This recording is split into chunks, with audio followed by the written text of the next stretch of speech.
Ordinary people are moved by emotions, but leaders are moved by convictions. When you become emotional, you are not called a leader, you are being led. Every leader should learn the language. It's all right. If you are a leader and you are a litigant, you are not a leader. You should have the capacity to let serious issues become minute issues. How can you be a leader and not develop a tough skin? Because the most important entities on earth are human beings, and the most dangerous people on earth are human beings. So develop a tough skin, so that when you meet the most dangerous ones, they don't break you down before you meet the most useful ones. And if you are not careful and you have not developed a very tough skin, the most useful ones will be taken away from you because of the most wicked ones that preceded your life. As a leader, develop tough skin. Let your skin be tough.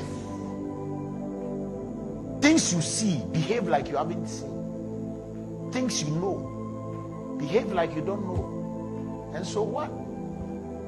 They talk about you, and so what?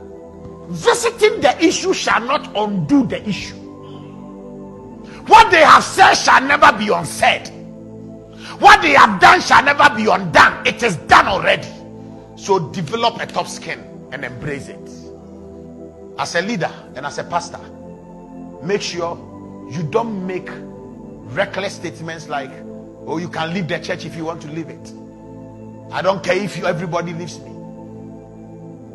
If that is not your message, but you are preaching the right messages and doing the right things, and people leave your church, why do you bother? It's all right. They are not yours. If they are yours, they will come back.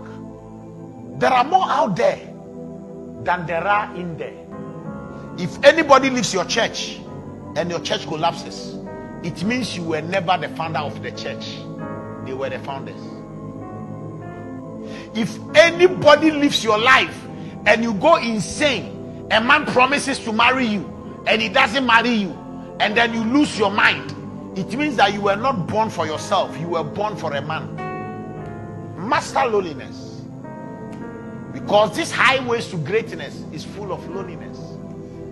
It is a very lonely route. What makes it a lonely route? It is a route that it's not everything you can say. It's not anything you can share. There are things people share with you that you feel you had somebody to share with, but you can't even share it with your wife. There are things you see that you cannot talk about.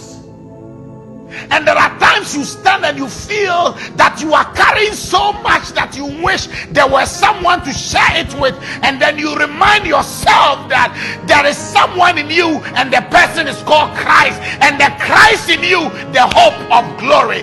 Don't be afraid to be alone, because whether you like it or not, the 12 disciples will leave you. Is it not sad when Jesus was buried that it had to take Mary Magdalene to go and see whether Jesus was still there or alive?